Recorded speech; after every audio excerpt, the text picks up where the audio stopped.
Heart beat scan ఒక్క second లోనే world class 640 slide CT scan ఇప్పుడు మీ విస్టా ఇమేజింగ్ బంజారా హిల్స్ లో.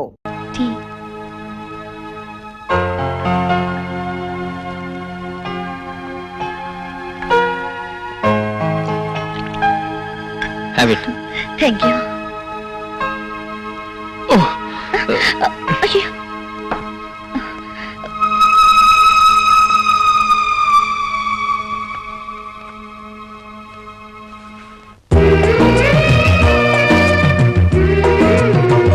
మళ్ళీ బురదలో పడదామనిపిస్తుంది. ఎందుకు? నువ్వు ఎత్తుకుంటావు, షవర్ కింద బట్టలన్నీ విప్పేస్తావు, ఒళ్ళంతా రుద్ది రుద్ది స్నానం చేస్తావు. ఇవన్నీ ఆ రోజు చేశావు, కానీ నాకు తెలీదా. ఇప్పుడైతే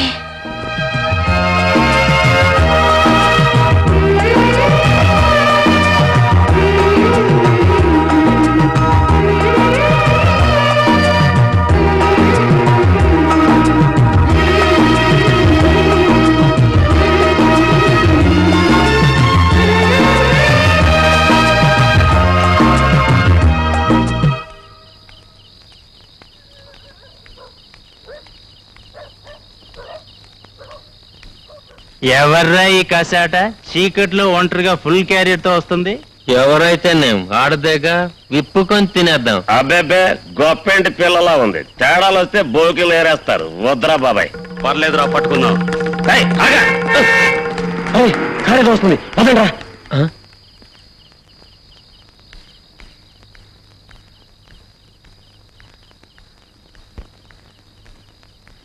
డాక్టర్ గారు ఎక్కడ? ఆ రూమ్ లో ఉన్నారు.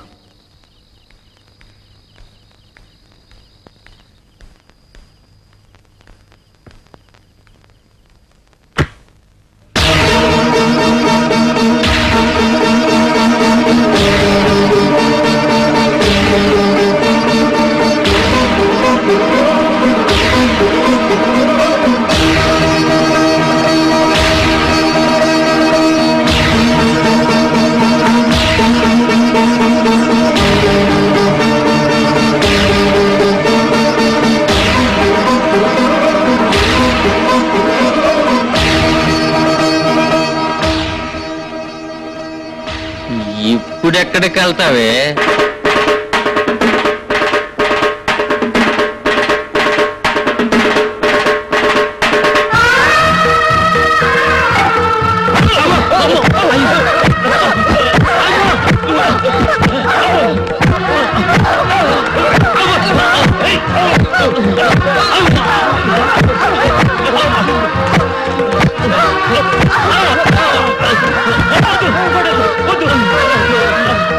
బతుకులుచ్చాడా?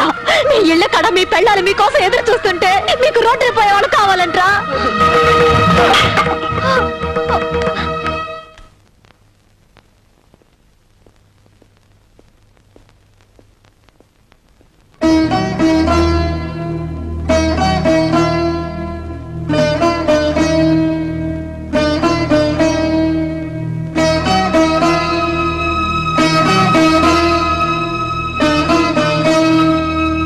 రాత్రి నువ్వు హాస్పిటల్కి వచ్చావు. మా ఇద్దరిని ఏ భార్య చూడకూడని స్థితిలో చూసావు. ఆమె పేరు ప్రియా. ఒకప్పుడు మేమిద్దరం గాఢంగా ప్రేమించుకున్నాం, పెళ్లి కూడా చేసుకోవాలనుకున్నాం. కానీ ఆమె అర్థం లేని పట్టుదలతో అమెరికా వెళ్ళిపోయింది. ఇక జీవితంలో పెళ్లి మాట ఎత్తకూడదనుకున్నాను. అయితే పెళ్లిళ్ళు స్వర్గంలో రాయబడతాయనే మాట నిజం అనుకోవాలి. ఎందుకో నిన్ను చూడగానే నేను పెళ్లికి అంగీకరించాను. మన పెళ్లి జరిగిపోయిన తర్వాత ప్రియ తిరిగి వచ్చింది. తను చేసిన తప్పు కుమిలిపోతుంది. ఇప్పుడు నేను ఏందో బతకలేనంటోంది. పెళ్లిపోమంటే ఆత్మహత్య చేసుకుంటానంటోంది. న్యాయాన్ని నమ్మిన అమ్మా నాన్నల బిడ్డగా భార్యకు అన్యాయం చేయలేను. ప్రాణం పోసే డాక్టర్గా ప్రియ సౌత్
రిక్షా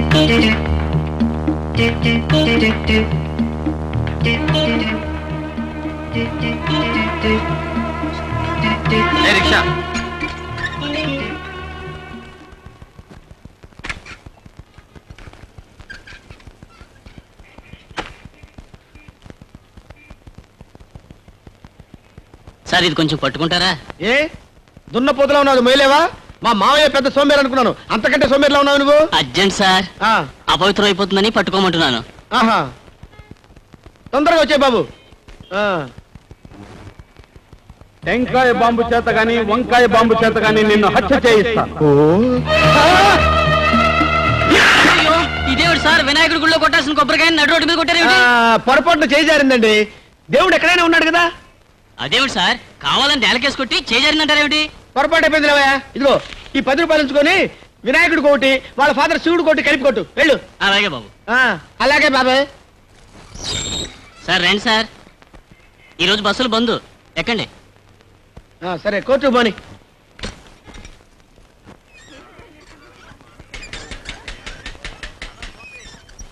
సార్, స్వర్గంలో నరకం సినిమా చూసారా?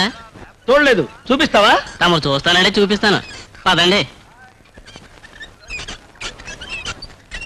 ఏంటి ఎక్కడ ఆపావు? బీడీలు తెచ్చుకుంటానండి. వీడ జగ్గారావు గడు మనిషి అయి ఉంటాడు. రైల్లో గాని రిక్షాలో గాని ఎక్కడ పడితే అక్కడ నిన్ను హత్య చేయిస్తాను. అయ్యో అయ్య బాబోయ్! రేయ్, సార్, తీయండి. ఏంటి సార్? సీటు తీయరా? సార్? సీటు తీయరా? అయ్యో, ఏంటి సార్? అయ్యో, రేయ్, సార్, రేయ్, ఇందులో ఏముందిరా? ఇందులో ఏముందిరా? కాదురా, బాంబు. ఇడ్డలు సార్. బాంబురా. అయ్యో, బాబుగా సార్, ఇడ్డలు సార్. బాంబు. అయ్యో, పిల్ల ఇడ్డలు లేకుండా చేశారు బాబోయ్. పట్టుకోండి, పారిపోతాడురా. నేను చెప్పేది అదేనయ్యా గురునాథం. నా కొడుకు పెళ్లి రోజు నా పెళ్లి రోజు కంటే బ్రహ్మాండంగా జరగాలి. పార్టీ ఏర్పాట్లన్నీ బ్రహ్మాండంగా ఉండాలని హోటల్ ఎండీతో చెప్పు. ఎంతమందికైనా అడుగుతున్నావా? 500-600 మందికని చెప్పయ్యా. ఎన్ని ఐటమ్స్ ఉంటే అన్ని ఐటమ్స్ చేయమని చెప్పు. ఇదిగో నువ్వు కన్ఫ్యూజ్ అవ్వకు, కమిషన్ కొట్టకు. ఏ ఒక్క ఐటమ్ బాగోలేకపోయినా మొత్తం నీ చేత తినిపిస్తాను, జాగ్రత్త. ఆ, ఓకే. ప్రభా, ప్రభా. అబ్బాబాబా ఏమిటండి మీ అరుపులు? నా అరుపులే గాని పెళ్లి కొడుకు పెళ్లి కూతురు రెడీ అయ్యి ఇంతవరకు దిగరాలి. నమస్కారం అండి. రండి. రండి రండి, రండి.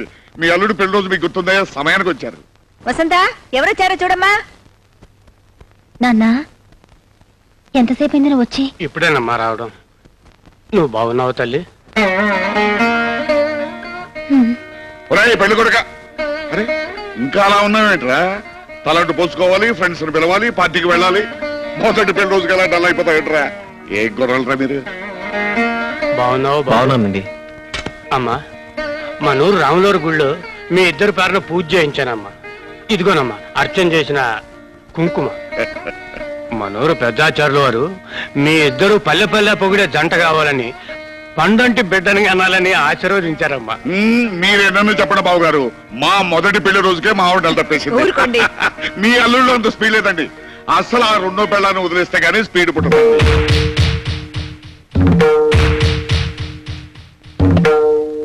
రెండో పెళ్ళామా? అవును, ఆ 2వ పెళ్ళం వల్లే మీరు తాతకాలైపోయారు. రెండో పెళ్ళాం ఏమిటండి? అదే మొదటి పెళ్ళాం. ఓనే అదే మొదటి పెళ్ళం అనుకో. మొదటి పెళ్ళామా? ఆసుపత్రి, ఆ ఆసుపత్రికే మా వాడు ముందుగా తాళి కట్టాడు. ఒరేయ్, ఈ రాత్రికైనా ఆ పెళ్ళానికి విడాకులు ఎవరా?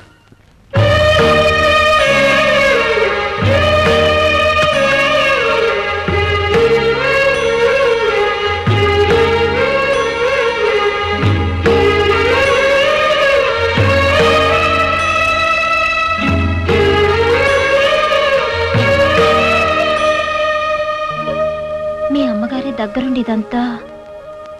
త్వరలో విడాకులు వస్తాయి, మళ్ళీ ఇలాంటి ఇబ్బంది రాదు. నాకేం ఇబ్బంది లేదు. నాకు ఇబ్బందిగా ఉంది, అందుకే రేపు ఊరు వెళ్తున్నాను. మళ్ళీ 10 రోజుల వరకు రాను.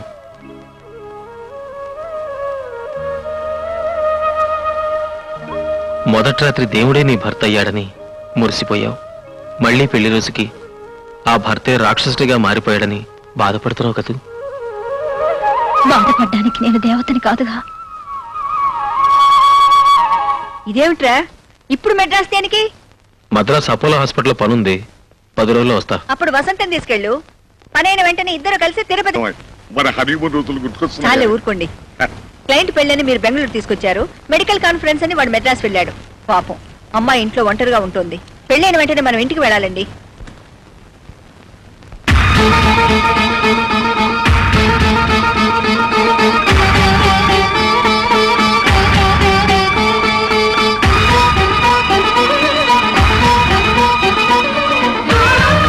ఏమండి, కొంచెం తలుపు తెరవండి.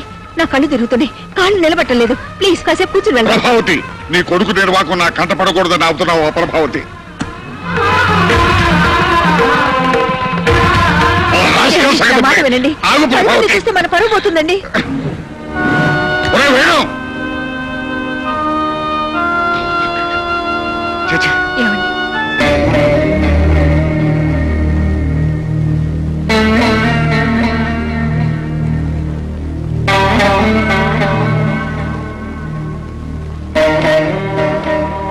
నువ్వే ఆడు. తర్వాత ఎత్తేమిటో తెలియటం లేదండి. మీకు తెలియకపోవడం ఏమిటత్తయ్యా?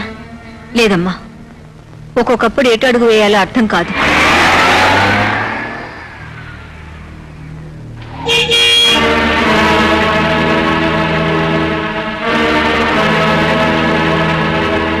Hi mummy, hi daddy.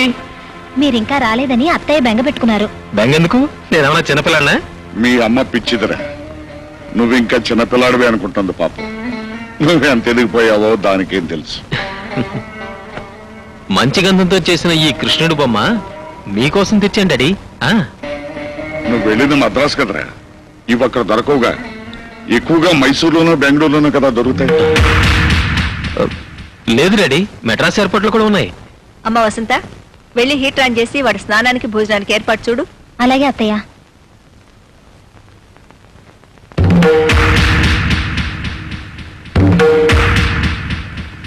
ఏరా, మెడ్రాస్ ఎయిర్పోర్ట్ లో బెంగళూరు ఎయిర్పోర్ట్ ముద్రలు వేస్తున్నారా? నువ్వు వెళ్ళింది బెంగళూరు, ఉన్నది hotel Holiday Inn room number 201 లో.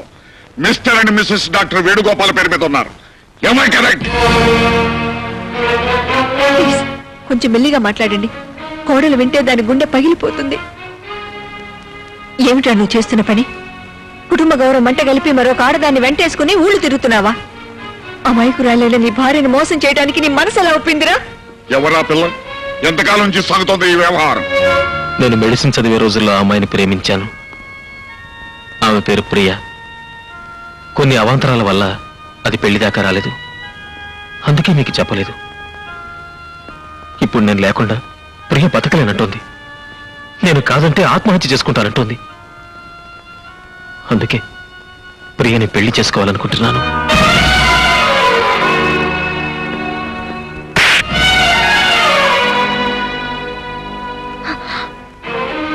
మళ్ళీ పెళ్ళి? కట్టుకున్న పిల్ల ఉండగా మరో పెళ్లి చేసుకుంటానంటావురా? ఆ మాట అంటానికి నీకు నోరెలా వచ్చిందిరా?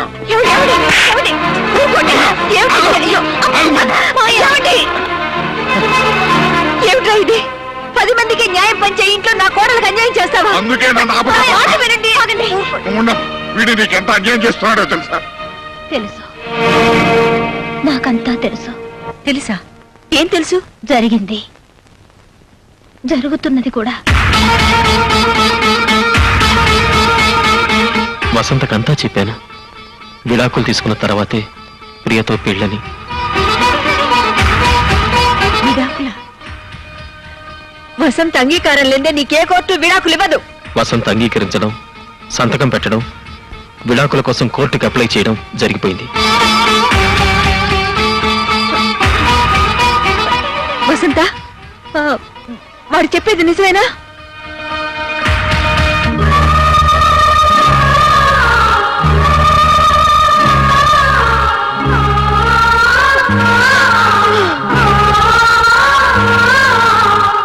చూడండి, కన్నవాళ్లుగా నన్ను దండించే హక్కు మీకుంది. అలాగే నన్ను అర్థం చేసుకోవాల్సిన బాధ్యత కూడా మీకుంది.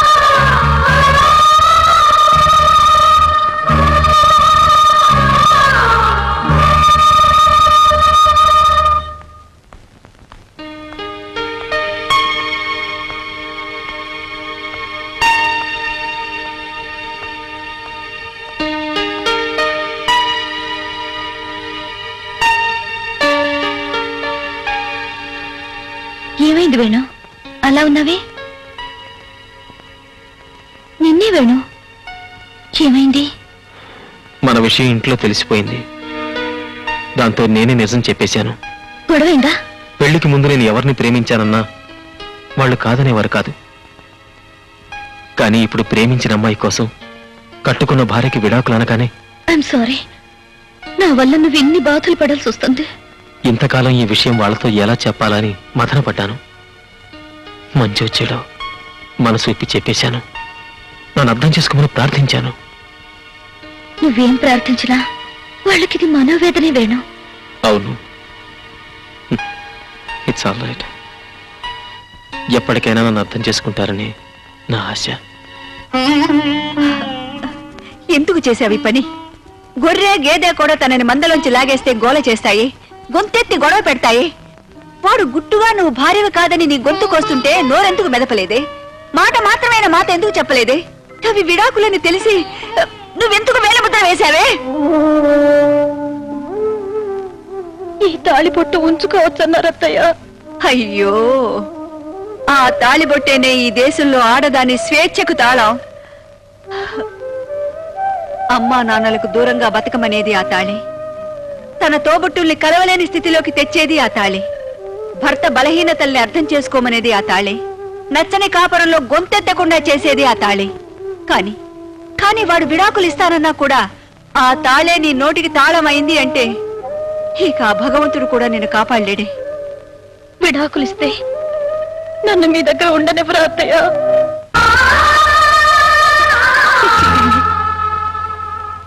నా ఊపిరున్నంత కాలం మనందరం కలిసే ఉంటాం. నిన్ను మీ నాన్న ఇంట్లో విడిచెళ్ళేటప్పుడు నాతో ఏం చెప్పెళ్లారో తెలుసా? అమ్మైనా అత్తైనా మీరే అని చెప్పారు. ఇక నుంచి నేను చెప్పింది విను, నేను చెప్పింది చెయ్యి.